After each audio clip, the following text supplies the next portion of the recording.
Hey, what's up guys? In this episode of Project Civic Si, I'll be swapping out the Godspeed Monomax coilovers I did not like at all for more Godspeed Monomax coilovers. Stick around after the intro to find out what's going on here.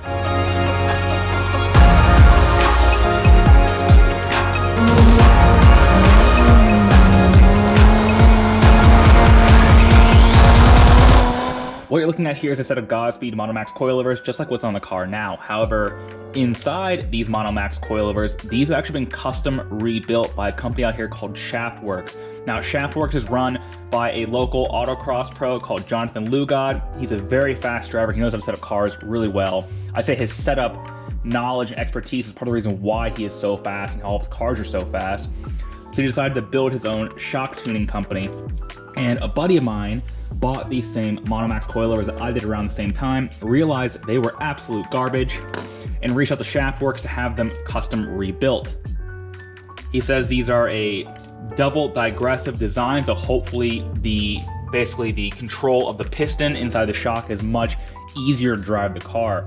You might have heard people talking about digressive shock design recently. It's become very popular, especially in drifting, just because it makes the car easier to drive and in theory offers much better wheel control.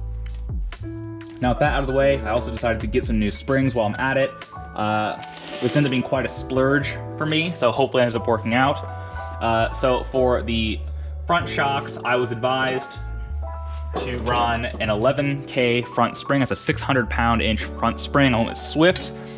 As you know, Swift is probably one of the most preeminent ad-part coilover spring manufacturers in the game right now.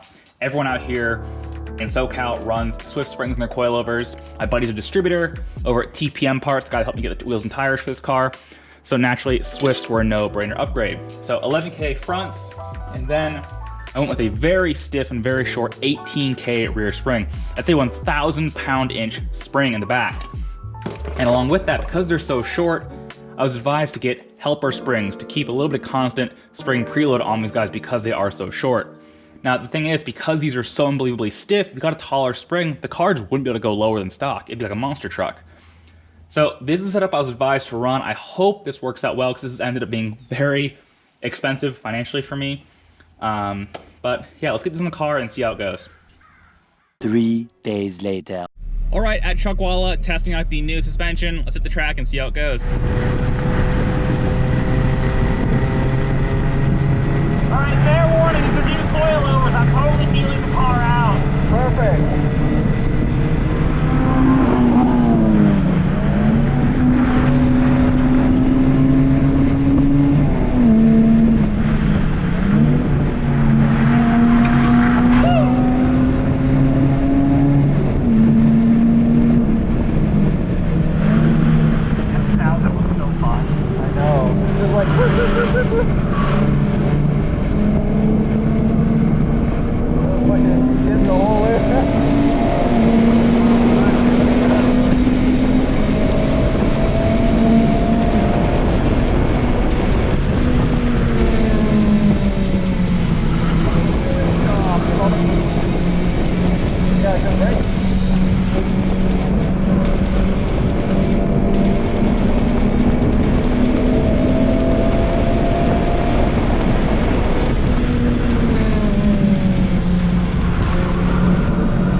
So this first session on the new Shaftworks coilovers proved to be, frankly, amazing.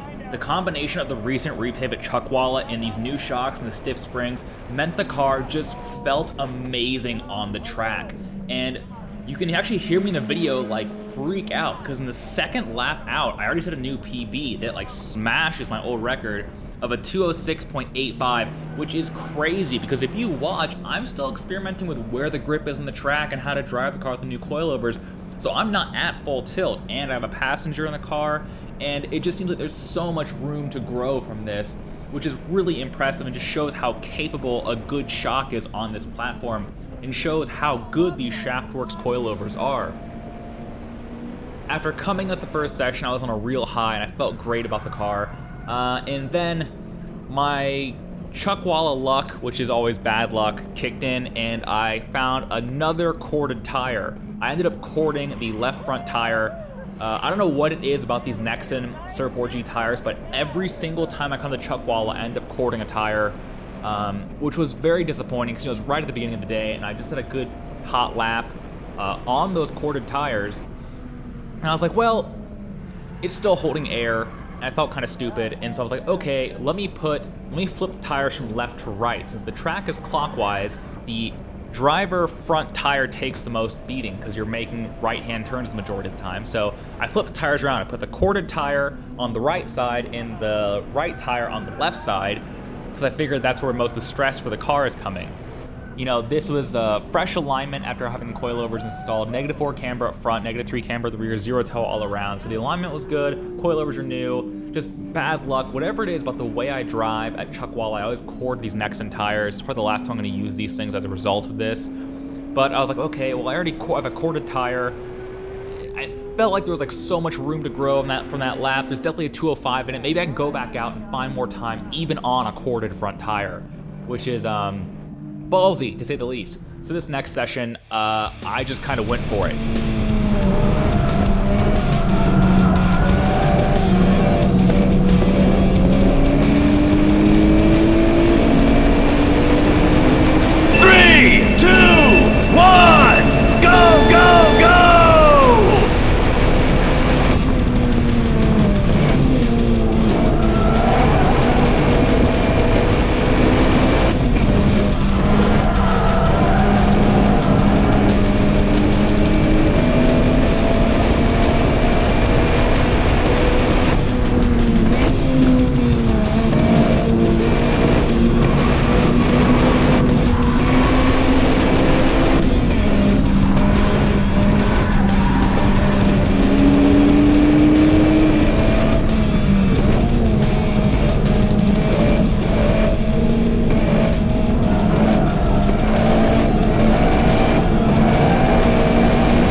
And there was a hot lap. It ended up being a 206.3, which is a solid improvement, especially on corded front tires.